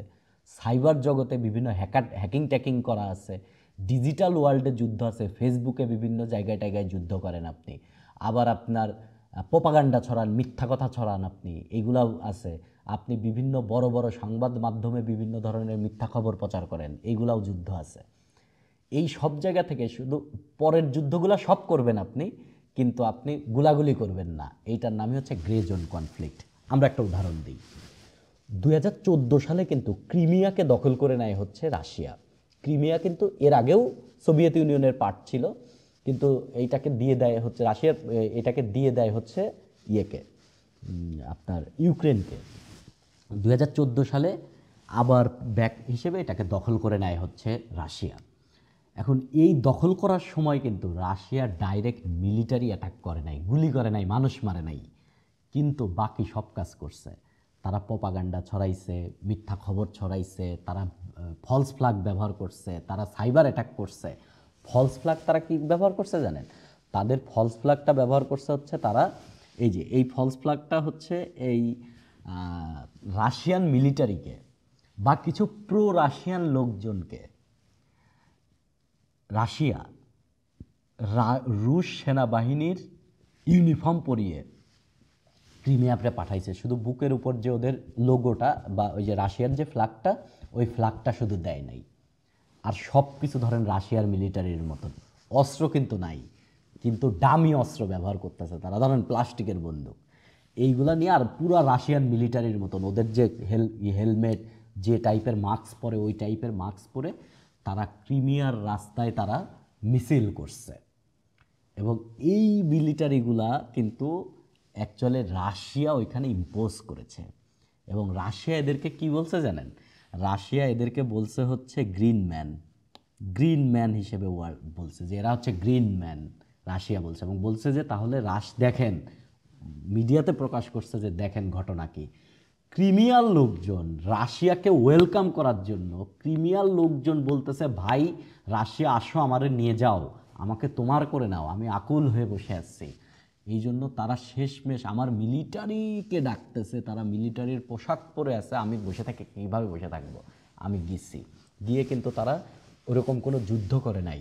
এবং তারা সোশ্যাল মিডিয়াতে বিভিন্ন নিউজ চ্যানেলে তারা প্রকাশ করেছে যে ক্রিমিয়া হচ্ছে প্রাকৃতিকভাবে আমাদের। এবং ক্রিমিয়া না তাদের জন্য একটা খুবই বড় ব্যাপার আর কি, ঠিক আছে? ক্রিমিয়া একটা খুবই বড় ব্যাপার। এই হচ্ছে কৃষ্ণ সাগর, এই জায়গাটা। এখন এই কৃষ্ণ সাগরের এইখানে আপনার এই কৃষ্ণ সাগর, এই পাশে হচ্ছে আজব সাগর, এইখানে আজব সি। এই ক্রিমিয়া এবং রাশিয়ার এইটা যদি আমরা জুম করি, ক্রিমিয়া এবং রাশিয়ার এই যে লাল অংশ রাশিয়া, দাগ দাগ হচ্ছে ক্রিমিয়া। এইখান দিয়ে কিন্তু একটা প্রণালী আছে, ছোট্ট একটা জায়গা, ঠিক আছে? একে বলে কেস প্রণালী। এখন রাশিয়ার এই সমস্ত বন্দর থেকে বা এই সমস্ত জায়গা থেকে জাহাজ কিন্তু এই ক্রেস প্রণালী পার দিয়ে কৃষ্ণ সাগরে আসে। সেই কৃষ্ণ সাগর থেকে এই যে বসফরাস দিয়ে, এই যে বসফরাস দিয়ে তারা ভূমধ্যসাগর সাগরে গিয়ে ওয়ার্ল্ডে করে, এবং এটা সারা বছর অ্যাক্টিভ থাকে। এবং এইখানে আছে সুবাস্তোপোল, এটা সবচেয়ে অ্যাক্টিভ হচ্ছে আপনার সবচেয়ে অ্যাক্টিভ হচ্ছে নৌবন্দর, এইখান দিয়ে সারা পৃথিবীতে বাণিজ্য করে। সো স্ট্র্যাটেজিক্যালি এই জায়গাটা রাশিয়ার জন্য খুবই ইম্পর্টেন্ট। সো রাশিয়া এই জায়গা ছাড়তে চায় না। সো রাশিয়া এটাকে নিয়ে নিছে 14 সালে, এবং 14 সালে শুধু নিয়েই নাই, এই যে কেস প্রণালী বললাম, 2018 সালে তারা এখানে ব্রিজ করে নিছে। ব্রিজ করে এখন ডাইরেক্ট কানেক্টেড, উঁচু করে ব্রিজ করছে, তো নিচ দিয়ে জাহাজ চলে যায়, সমস্যা হয় না, ঠিক আছে? এটা বসফরাসেও এরকম ব্রিজ আছে, বেশ কয়েকটা ব্রিজ আছে। সো স্ট্র্যাটেজিক্যালি এই জিনিসটা খুবই দরকার রাশিয়ার। সো ক্রিমিয়া যেহেতু পশ্চিমাদের এলয় হওয়ার জন্য খুবই তৎপরতা চলতেছে, সো রাশিয়া এটাকে দখল করে নিয়েছে। এবং এটা দখল করার জন্য তারা যে কনফ্লিক্টটাকে ব্যবহার করছে, এই কনফ্লিক্টের নামই হচ্ছে গ্রে জোন কনফ্লিক্ট। এইখানে আসলে কোনো মিলিটারিলি বড় কোনো অ্যাটাক হয়েছে, কোনো অনেক মানুষ মারা গেছে, ব্যাপারটা তা না, কিন্তু সাইবার প্রপাগান্ডা, ফলস ফ্ল্যাগ সবই ব্যবহার করা হয়েছে, ঠিক আছে? এই হচ্ছে মেইন ব্যাপার। আপনারা নতুন এক ধরনের কনফ্লিক্ট শিখলেন, সেটার নাম হচ্ছে গ্রে জোন কনফ্লিক্ট। আমরা এখন নব্য উপনিবেশবাদ পড়ব। নব্য উপনিবেশবাদের একটা বড় উদাহরণ হতে পারে, ধরেন চায়নার কেন্দ্রিক আমরা যদি বলি বেল্ট অ্যান্ড রোড ইনিশিয়েটিভ। আপনারা জানেন চায়না সারা পৃথিবীতে, বিশেষ করে উন্নয়নশীল দেশ এবং স্বল্পোন্নত দেশগুলোতে ব্যাপক পরিমাণ ইনফ্রাস্ট্রাকচারে ইনভেস্ট করতেছে। কেমন? রোডঘাট বানাচ্ছে, বন্দর নির্মাণ করতেছে, ব্রিজ কালভার্ট বানাচ্ছে, যেন রাস্তা ঠিক থাকে।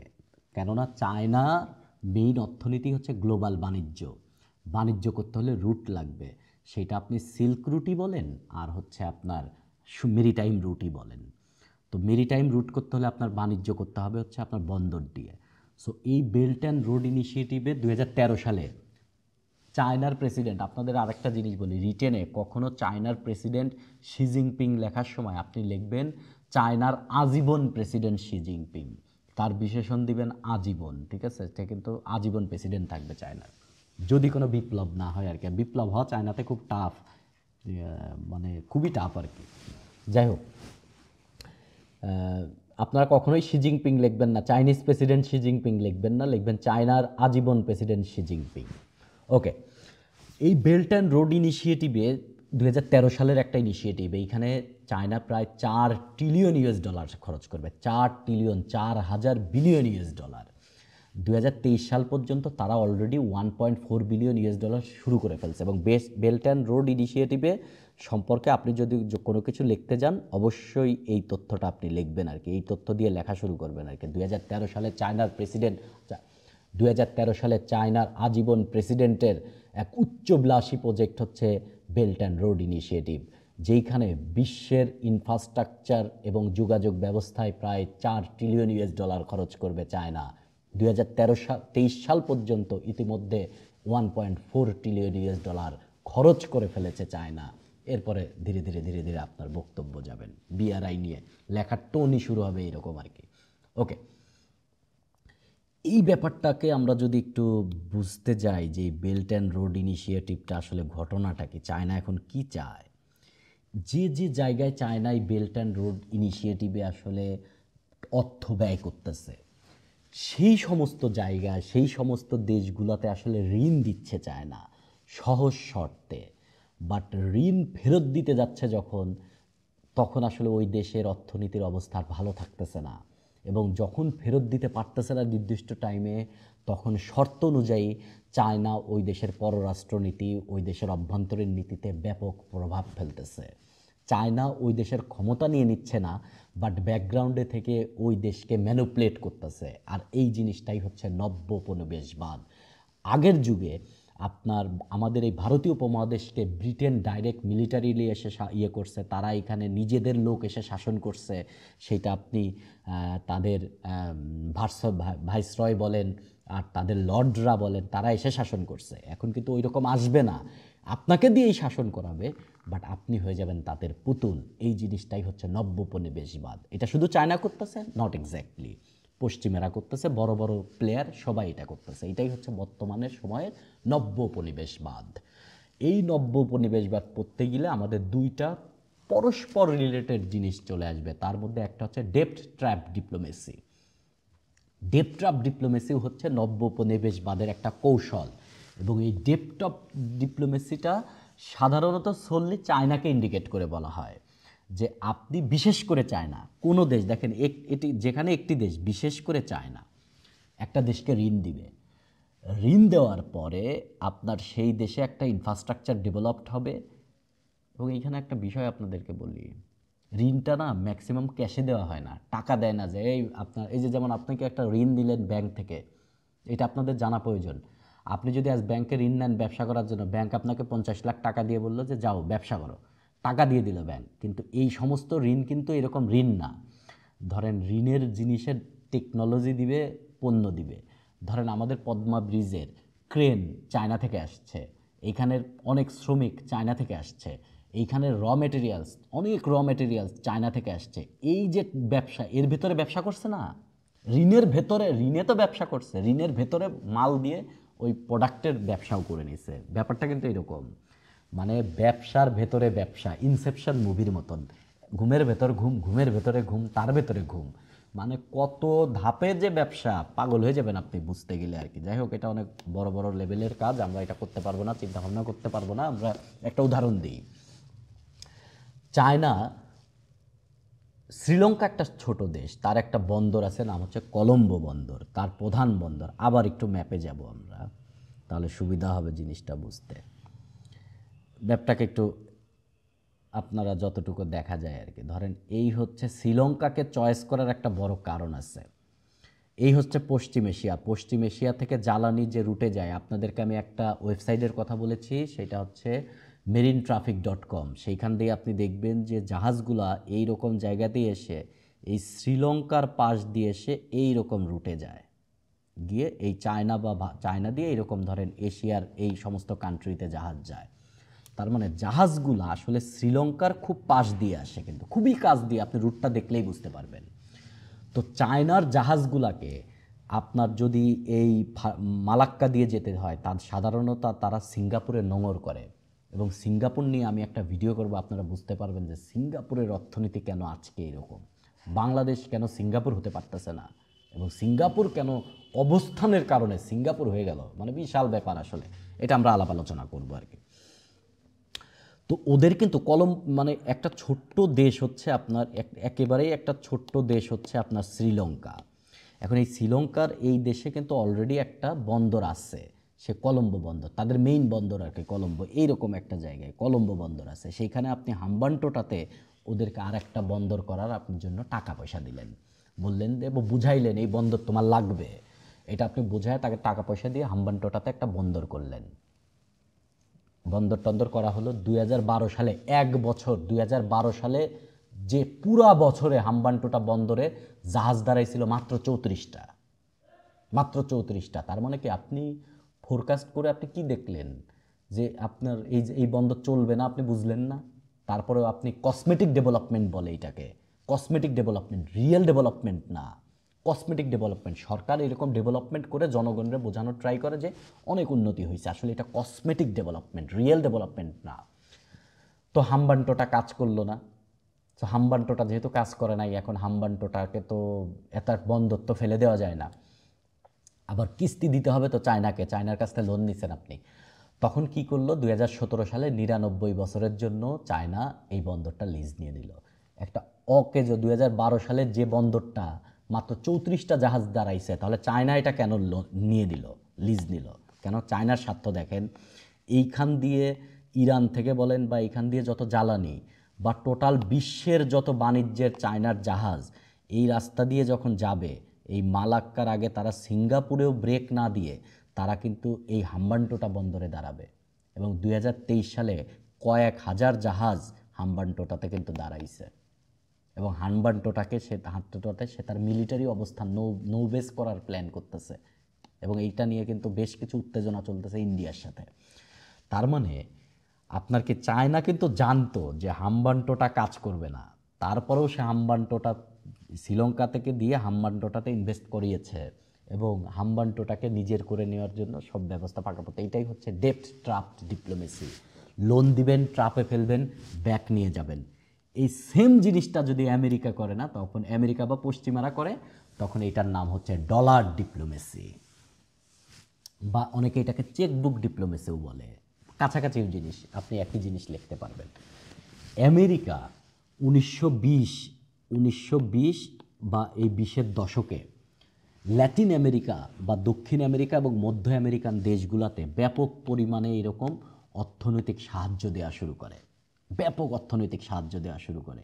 এবং এই অর্থনৈতিক সাহায্য দিয়ে এই সমস্ত দেশে আসলে সে তার কর্তৃত্ব প্রতিষ্ঠা করার ট্রাই করে এবং সাকসেসফুলি তারা কর্তৃত্ব প্রতিষ্ঠা, যে তাদের যে প্রেসিডেন্ট হাওয়ার্ড 1910 সালের দিকে এই উদ্যোগটা বেশ স্ট্রংলি নেয় আর কি।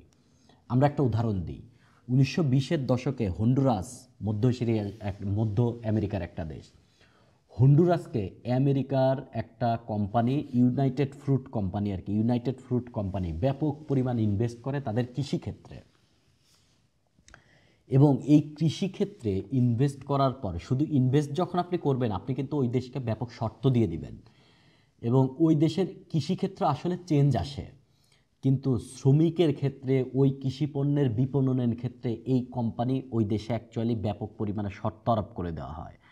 ফলে অর্থনৈতিক উন্নয়ন হলেও এই দেশ নিজের স্বাধীনতা সার্বভৌমত্ব অ্যাকচুয়ালি হারায় এবং এই দেশ হয়ে যায় তখন আমেরিকার ব্যানানা রিপাবলিক। নতুন একটা নাম চলে আসলো, ব্যানানা রিপাবলিক। তার মানে ব্যানানা রিপাবলিক, আমি যা বলবো তুমি তাই শুনবা, তুমি দেশ যা আসো তুমি তোমার নামেই থাকবা। হন্ডুরাসকে আমি ছোট আমেরিকা বলবো না, হন্ডুরাসই থাকবে। আমেরিকার লোক এসে তোমার প্রেসিডেন্ট হবে না, তোমার প্রেসিডেন্টই থাকবে, বাট আমার কথায় তুমি চলবা, কেননা আমি তোমাকে অলরেডি ফাঁদে ফেলেছি। এই হচ্ছে ব্যাপার। সো হন্ডুরাসে একটা ব্যাপক চলতে থাকে, এটাই হচ্ছে ডলার ডিপ্লোমেসি।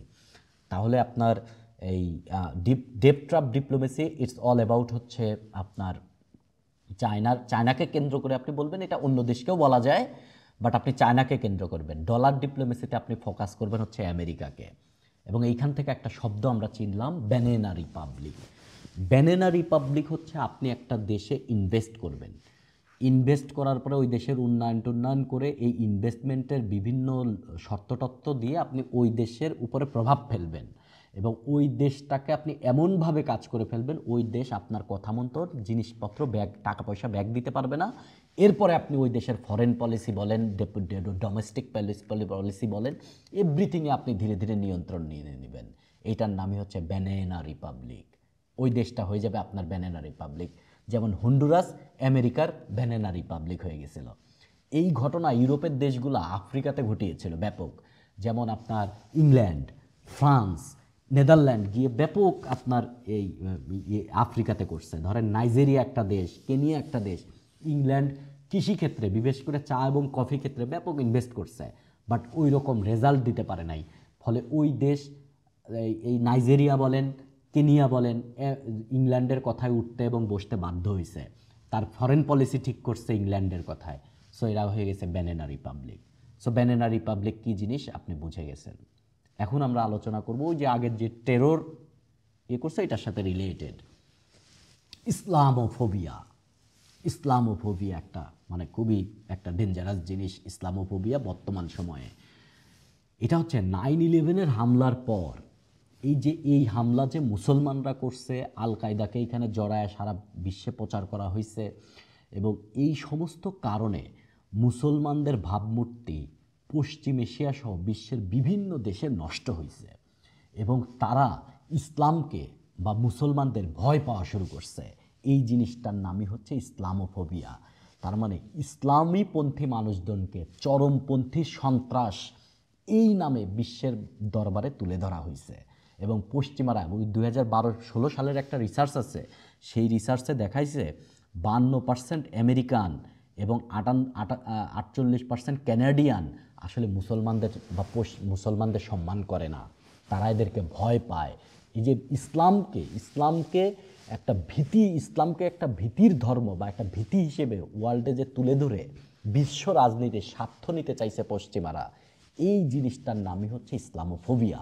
এবং বর্তমান রাজনীতিতে, বিশ্ব রাজনীতিতে ইসলামোফোবিয়ার শব্দটা খুবই বড় একটা একাডেমিক ডিসকোর্সে, মানে আন্তর্জাতিক সম্পর্কের ডিসকোর্সে একটা বড় সড়ো একটা শব্দ হিসেবে আত্মপ্রকাশ করছে।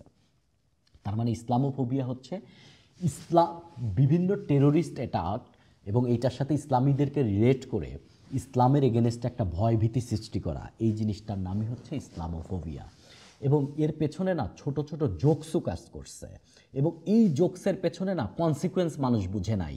এই কনসিকুয়েন্সে মুসলমানরা অনেক সময় দায়ী এইখানে। যেমন আমরা আজকে ধরেন ভারতেরকে নিয়ে যদি আমরা একটা জোকস করি, তাদেরকে ধরেন না বুঝে তাদেরকে নিয়ে একটা মানে একটা তৎপরতা চালাই, এটাও একসময় আমাদের কাল হয়ে দাঁড়াতে পারে। সে ফর এক্সাম্পল, আমি অনেক মুসলমানের মানুষের করা ব্লগ দেখেছি, যে ব্লগ হচ্ছে ফানি, ওই যে প্রাঙ্ক টাইপের আর কি। এই পশ্চিমাদের চ্যানেলে আপনি দেখবেন যে জুব্বা টব্বা পরা, আপনারা অনেকে এই সিন দেখবেন যে জব্বা টব্বা পরা, টুপি টুপি মাথায় দেওয়া একজন লোক, সে একটা ব্যাগ নিয়ে এরকম ছুঁড়ে মারে দৌড়ায় পালা যাচ্ছে, আর আশেপাশের যারা লোক তারা ভয় পাচ্ছে, ভয়ে পালাচ্ছে, তারা ভাবতেছে বোম। এটা প্র্যাঙ্ক মনে হতে পারে অ্যাপারেন্টলি, বাট এটা ইসলামোফোবিয়া। এবং আপনার কাছে মনে হতে পারে এটা একটা জোকস, আপনি এটা দেখে হাসি পাচ্ছেন এটা দেখে। এটা না ভাই, আপনার এই সিম্পল অ্যাক্টিভিটি, আপনার এই ছোট্ট হাসির জোকস প্রাঙ্ক ইসলামোফোবিয়ার জন্ম দিচ্ছে হাজার হাজার মানুষের মধ্যে। যে বাচ্চা জন্মের পরে ধরেন প্রথম সোশ্যাল মিডিয়াতে এসে ওই ভিডিওটা দেখতেছে, সে মনে করতেছে এই জুব্বা পরা লোকের বোম থাকে, এরা বোমারু, এরা খারাপ। এটার কনসিকুয়েন্স আমরা বুঝি না, আমরা কিন্তু কনসিকুয়েন্স বুঝি না। আমরা যে এই যে ছোটোখাটো ধরেন আমাদের বাংলাদেশে অনেক টিভি চ্যানেল, মানে টিভি চ্যানেল না, এখন তো কন্টেন্ট ক্রিয়েটর আর কি, তাদের ভেতরেও কিছু অ্যাক্টিভিটি দেখি যে আমার কাছে মনে হয় যে আমরা এত জোকস করার জন্য, একটা ভিউ পাওয়ার জন্য, ইউটিউব ফেসবুক থেকে $2 পাওয়ার জন্য আমরা এই ধরনের অ্যাক্টিভিটি করতেছি, এবং এটার কনসিকুয়েন্স বুঝি না। আমরা মানুষের মধ্যে বিদ্বেষ ছড়াচ্ছি। এবং এর পেছনে আমি বারবার বলতেছি, ইসলামোফোবিয়ার পেছনে কিন্তু পশ্চিমারা একা দায়ী না, দুই পক্ষই দায়ী। দুই পক্ষই, কাউকে আপনি বাদ দিতে পারবেন না। এটা খুবই যাই হোক, আমি কাউকে দোষারোপ করতেছি না, বাট আমি কতগুলো ফ্যাক্ট বললাম। এই জন্য আপনাদের বললাম যে আপনাদের মধ্যে যেন একটা পজিটিভ ধারণা তৈরি হয় আর কি, জাস্ট এই জন্য। আরেকটা বড় বিষয় আমরা চলে আসবো যে মিলিটারিয়ালাইজেশন অফ আউটার স্পেস। মহাকাশে গত দিনের লেকচারে আমরা পড়েছিলাম যে আউটার স্পেস ট্রিটি, এটা ছিল 1967 সালের, যেখানে বলা হয়েছিল মহাকাশকে শান্তিতে ব্যবহার করতে হবে, এখানে কোনো অস্ত্র রাখা যাবে না, মহাকাশকে কোনো সামরিক খাতে ব্যবহারই করা যাবে না। কিন্তু এইটা হয়েছিল 1867। কে করেছিল? মেইনলি হচ্ছে তদানীন্তন যুক্তরাষ্ট্র এবং সোভিয়েত ইউনিয়নের মধ্যে, যে মহাকাশকে কি করা যাবে না, মহাকাশকে কোনো সামরিক কাজে ব্যবহার করা যাবে না। 67-র ঠিক কয়েক বছর পরে 83-তে গিয়েই আমেরিকার হচ্ছে রোনাল্ড রিগান, তিনি একটা স্টার ওয়ার্স পলিসি নেয়, এবং এটা ছিল তাদের defence initiative, SDI, strategic defence initiative. তারা বলেছিল যে আমরা স্যাটেলাইটকে গোয়েন্দার কাজে, আমরা স্যাটেলাইটকে আকাশ নিরাপত্তার কাজে, আমরা স্যাটেলাইটকে হামলার কাজে, আমরা স্যাটেলাইটকে আরেকজনের ছোড়া মিসাইল ধ্বংস করার কাজে ব্যবহার করার উদ্যোগ নিব। এইটার নামই ছিল স্টার ওয়ার্স। এই যে স্টার ওয়ার, এইখান থেকে আসলে মহাকাশে সামরিক প্রতিযোগিতা শুরু হয়, এবং ধীরে ধীরে ধরেন চীন বর্তমান সময়ে ধরেন চীন এই যে শিজান 21 স্যাটেলাইট তৈরি করছে, এবং এটা অস্ত্র বহন করবে। এদিকে রাশিয়া হচ্ছে নুডল নামে একটা এন্টি স্যাটেলাইট ক্ষেপণাস্ত্র করছে, যে কেউ যদি স্যাটেলাইটে মারে, আমারটা এন্টি স্যাটেলাইট, আমারটা ওইটারে ধ্বংস করবে। তার মানে আমরা স্যাটেলাইটকে যা হিসেবে চিনি, উস্তাদ দেশগুলা স্যাটেলাইটকে যুদ্ধের অস্ত্র হিসেবে ব্যবহার করে মহাকাশে একটা সামরিক প্রতিযোগিতা চলতেছে। তো এই ক্ষেত্রে কিন্তু আপনি চীন, রাশিয়া এবং স্টার ওয়ার্স এই শব্দগুলাকে আপনি নিয়ে আসবেন যদি এই ব্যাপারগুলো আসে। গ্লোবাল ভ্যালু চেইন, এটা একটা বিশাল বড় জিনিস, এবং এইটা বর্তমান সময় খুবই ইম্পর্টেন্ট। আমরা একটা উদাহরণ দিই। ধরেন আইফোন তৈরি হচ্ছে, অ্যাসেম্বল হচ্ছে চায়নায়। আইফোন তৈরি হতে কপার লাগবে, কপার আসতেছে চিলি থেকে। আইফোনের ট্রেড কোম্পানি হচ্ছে আমেরিকা থেকে ডিজাইন যাচ্ছে।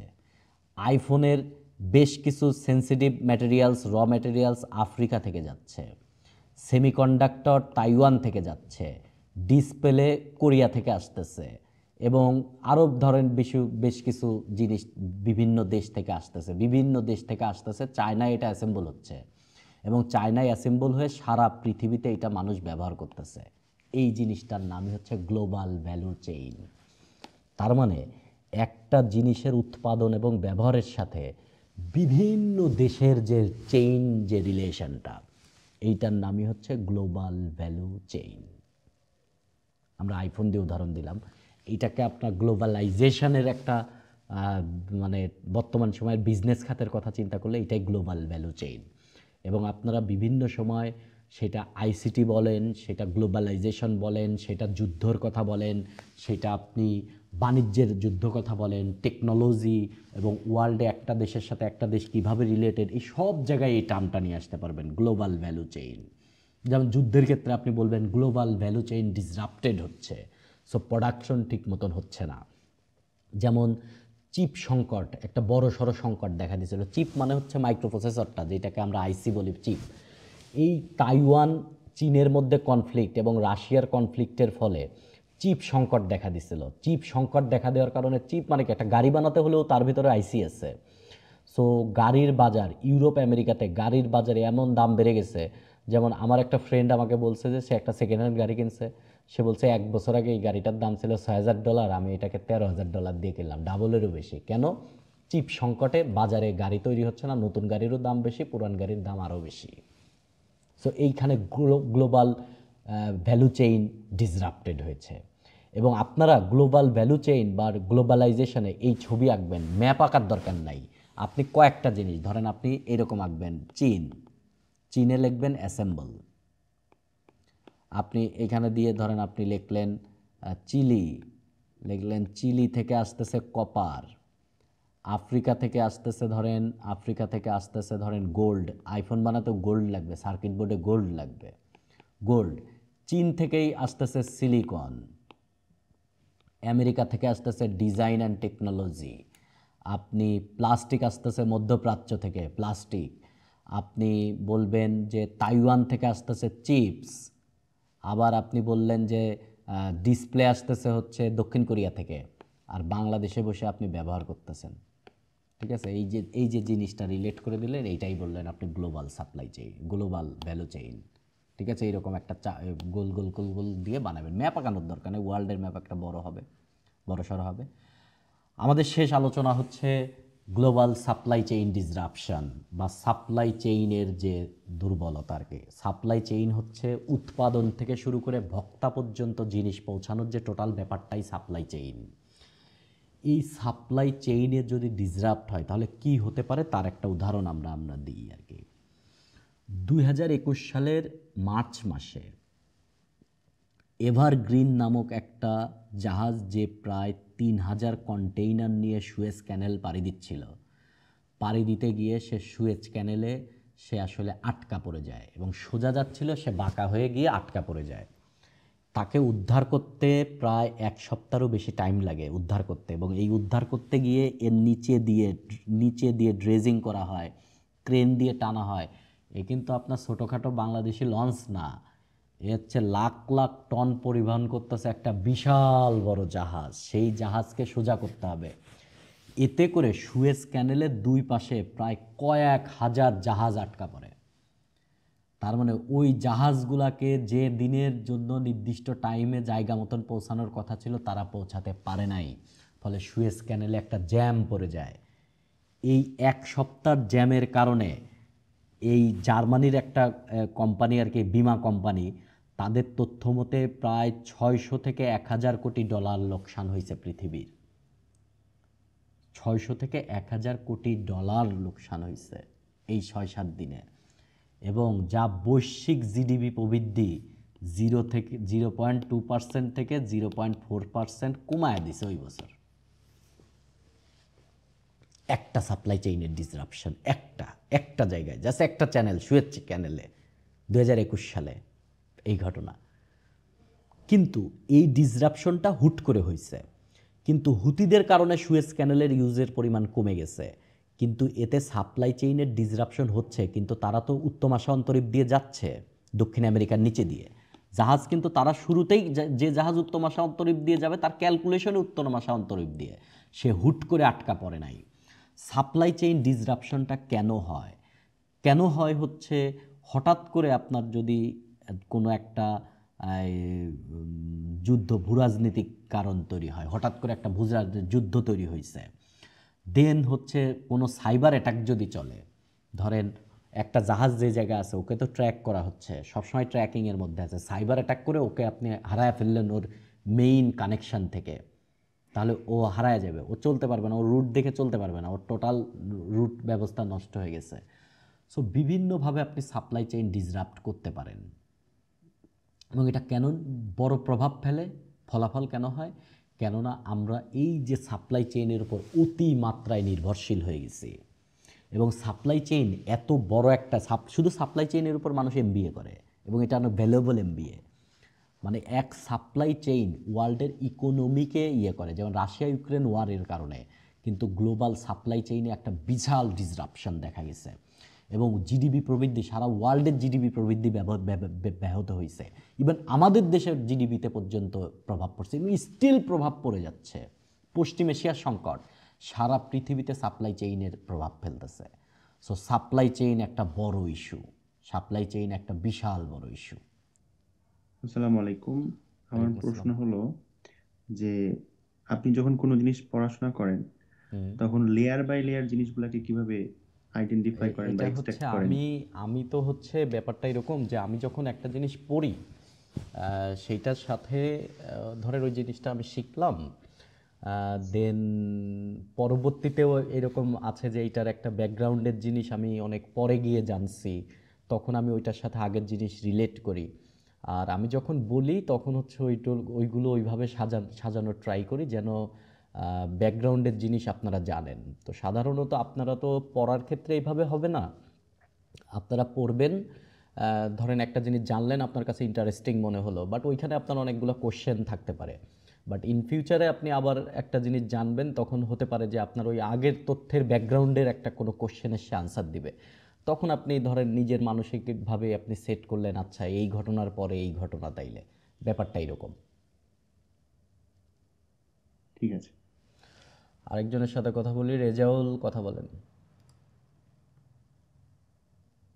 আসসালামু আলাইকুম ভাই। ওয়ালাইকুম আসসালাম। আচ্ছা ভাই, আমার কোশ্চেনটা ছিল যে ভাই সুদানে তো অনেকদিন থেকে সিভিল ওয়ার চলতেছে। হুম হুম সুদানে তো হুম এখন ভাই ওইখানে তো দেখা যাচ্ছে যে দুইটা মেইন গ্রুপ, আরএসএফ আর একটা হচ্ছে এসএএফ। হুম হুম তো এদের তো ভাই আরএসএফ কে দেখা যাচ্ছে রাশিয়া সাপোর্ট করতেছে। হুম। আর আপনার পশ্চিমারা। চায়নারও, হ্যাঁ মানে ভাই চায়নারও ভাই খুব বড় একটা ওদের অয়েল ইন্ডাস্ট্রির উপর ইয়া আছে। চায়নাও হুম। হচ্ছে মানে চায়নাও তো ভাই আফ্রিকা দেশগুলোর সাথে ওদের খুব ভালো ইনভেস্টমেন্ট আছে হ্যাঁ। চায়নাতে। হুম। তো ভাই এইখানে হচ্ছে মানে ইউএসএ খুক বেশি একটা ইন্টারফেয়ার কারণ আফ্রিকার কান্ট্রি গুলোতে করতেছে কেন না। করতেছে না? আর ভাই কেননা যখন ইউএস এর যারা ধরেন, শোনেন, বর্তমান ইউএস এর সারা পৃথিবীর ভূ রাজনীতিকে যেভাবে নিয়ন্ত্রণ করে, এইখানে ফসিল ফুয়েল একটা বড় একটা ফ্যাক্টর। এবং ফসিল ফুয়েলের যে সোর্সটা, প্রধান সোর্স হচ্ছে পশ্চিম এশিয়া। তো এই পশ্চিম এশিয়াতে কিছু কান্ট্রি আছে যে কান্ট্রিগুলো অ্যাকচুয়ালি হচ্ছে ইউএসএর স্বার্থ সারা জীবন রাখবে, এবং এরা হচ্ছে ইউএসএর পরীক্ষিত বন্ধু। তার মধ্যে এক আচ্ছা নাম্বার হচ্ছে ইসরায়েল, 2 নাম্বার হচ্ছে সৌদি আরব, 3 নাম্বার হচ্ছে সংযুক্ত আরব আমিরাত, এদিকে বাহরাইন আছে। বাট আপনি যদি পাওয়ারের দৃষ্টিকোণ থেকে সাজান, তাহলে পাওয়ারের দৃষ্টিকোণ থেকে 1 নাম্বার হচ্ছে ইসরায়েল, 2 নাম্বার হচ্ছে সৌদি আরব, 3 নাম্বার হচ্ছে সংযুক্ত আরব আমিরাত। সংযুক্ত আরব আমিরাতের সাথে সুদানের একটা বিশাল ধরনের রিলেশন আছে, এবং এই রিলেশনটা হচ্ছে একবারে ব্যাকগ্রাউন্ডের রিলেশন। এই যে স্বর্ণের ব্যবসা, মেইনলি হচ্ছে গোল্ড, সুদানের গোল্ড। এখন জি ভাই। এই গোল্ডের যে বাণিজ্য, এই টোটাল বাণিজ্যটাই হচ্ছে আরব আমিরাতের সাথে ইল্লিগাল বাণিজ্য। যেহেতু আরব আমিরাতের সাথে এই বাণিজ্যটা ইল্লিগাল বাণিজ্য, সেহেতু এইখানে যদি ইন্টারফেয়ার করে, তাহলে আরব আমিরাতের একটা স্বার্থ নষ্ট হবে।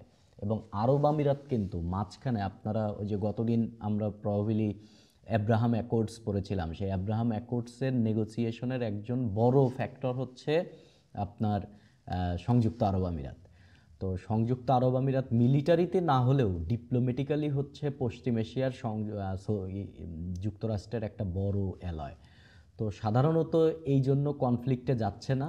আর এই কনফ্লিক্টে এসে আফ্রিকার দেশগুলোতে থেকে বর্তমান টাইমে আমেরিকার আসলে খুব একটা বড় স্বার্থ নাই, যেখান থেকে আফ্রিকার দেশগুলোর থেকে সে তার ভূ রাজনীতি নিয়ন্ত্রণ করে খুব কিছু করবে, কেননা রিসোর্স তেমন বেশি নাই এক। আর বর্তমান ভূ রাজনীতিতে আফ্রিকান কোনো প্লেয়ার খুব বড় কোনো অ্যাক্টর না। আর আমেরিকা অলরেডি হচ্ছে বেশ কয়েকটা কনফ্লিক্টের সাথে জড়ায় আছে। সো দ্যাটস ওয়াই হচ্ছে সুদানের এইখানে সে ইন্টারফেয়ার করতেছে না এইখানে যে। ভাই বলেন। ভাই মানে মনে করেন যে হচ্ছে এই এমনিতে ভাই আপনি এর আগে যেমন বলছিলেন যে ইতিহাস থেকে দেখা গেছে যে আমেরিকা যেই হুম দেশগুলোর পাশে দাঁড়াইছে হুম তাদের অর্থনীতি হচ্ছে বেশি ডেভেলপ হয়েছে হুম রাদার দেন হচ্ছে এটা আপনার এটা এটা রাশিয়া এটা চায়না। খুব একটা সব অ্যাঙ্গেল থেকে না, ঠিক আছে, সব অ্যাঙ্গেল থেকে না। তবে কিছু কিছু দেশের হয়েছে, এবং সেই দেশগুলো আসলে ডিপ্লোম্যাটিক্যালি তার কাছ থেকে এই অ্যাডভান্টেজটা নিতে পারছে দেখেই হয়েছে। এইরকম না যে সব দেশের সাথেই হয়েছে। আমেরিকা অনেক অনেক দেশের পাশে দাঁড়িয়েছে এবং সেই দেশ ধরেন ধ্বংস হয়ে গেছে। আমেরিকা পাশে দাঁড়ানোর পরে একটা দেশের আঙুল ফুলে তার জিডিপি বিশাল আকার ধারণ করে গেছে, সেটা হচ্ছে ধরেন সৌদি আরব। সৌদি আরব আচ্ছা একটা আচ্ছা। কান্ট্রি, ধরেন আপনি 1930-এর পর থেকে সৌদি আরবের যে গ্রোথ, এটা যদি চিন্তা করেন, তাহলে ইটস অল অ্যাবাউট আমেরিকা। এবং এর তেল বাণিজ্য, এর সব কিছুই হচ্ছে দেখে আমেরিকা।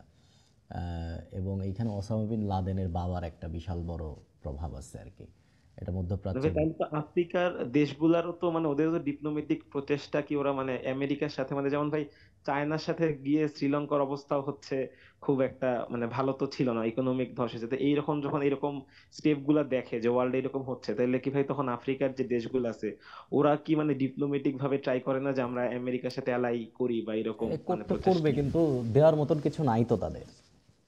আচ্ছা আচ্ছা। বন্ধু হতে হলেও তো ধরেন এইরকম না যে আপনার ক্লাসমেটে যখন বন্ধু হন না, তখন কিন্তু এরকম 2-1 জন থাকে, ওর পকেটে আজীবন 1 টাকা থাকে না, তারপরেও আপনারা তাকে বন্ধু হিসেবে নিয়ে ধরেন আড্ডা টাড্ডা টুরে টুরে নিয়ে যান আর কি। ভূ রাজনীতিতে এরকম ঘটে না। আপনারও থাকতে হবে, কন্ট্রিবিউশন থাকতে হবে। আফ্রিকার দেশগুলোতে এরকম এখন মানে খুব একটা মেজর কিছু নাই।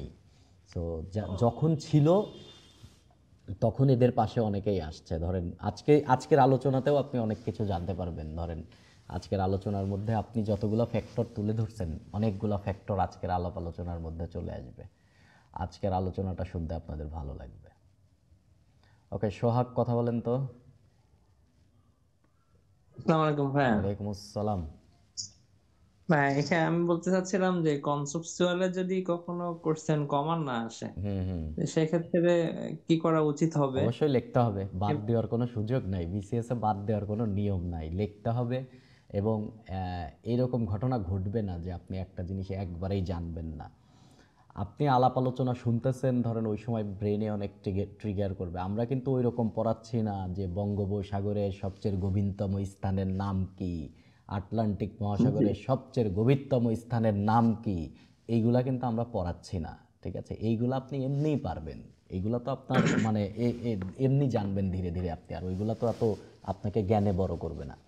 সো আপনি আলাপ আর আলোচনা শুনতেছেন। ওখানে বলেন। ওখানে যে হচ্ছে আপনার কোটেশন গুলো দেওয়া আছে প্রত্যেক বইটাতে দেখতেছি, সবগুলো কি মুখস্থ করা না আসলে? না না না না না না না না, আপনি আপনি বই থেকে কোনো কোটেশনই মুখস্থ করবেন না। ঠিক আছে, একটা হচ্ছে খুবই ইউনিক আপনার কাছে যদি মনে হয় কেবল সেক্ষেত্রেই, আদারওয়াইজ আপনি গুগল থেকে কিছু কোট নেবেন ওই বিষয়ে, আপনি গুগলে ডাইরেক্ট সার্চ দিবেন যে এই বিষয়ের কোটেশন।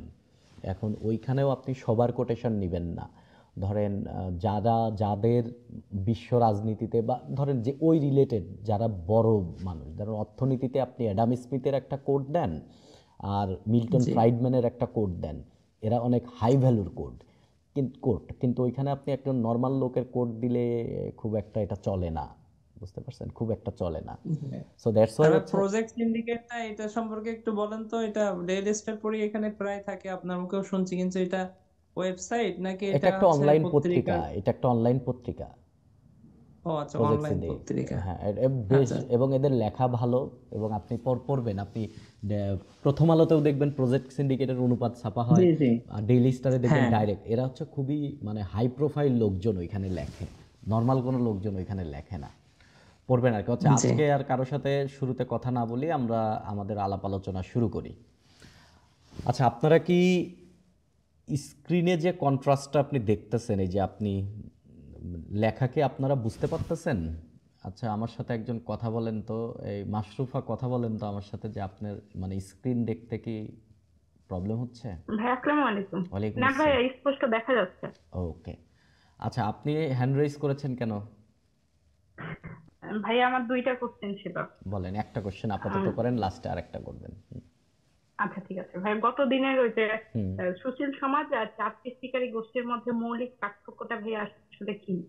মানে আসলে দুইটা কি তেমন একই? খুবই চাপ সৃষ্টিকারী গোষ্ঠী হচ্ছে সবসময় একটা জিনিস, চাপ সৃষ্টিকারী গোষ্ঠী হচ্ছে শুধুমাত্র সরকারের পলিসিতে সে চাপ সৃষ্টি করবে, এবং তার চাপ সৃষ্টিকারের উদ্দেশ্যের মধ্যে একটা উদ্দেশ্য থাকতে পারে জনকল্যাণ, আর একটা উদ্দেশ্য থাকতে পারবে তার ব্যক্তিগত লাভ, মানে ওই প্রতিষ্ঠানের ব্যক্তিগত লাভ।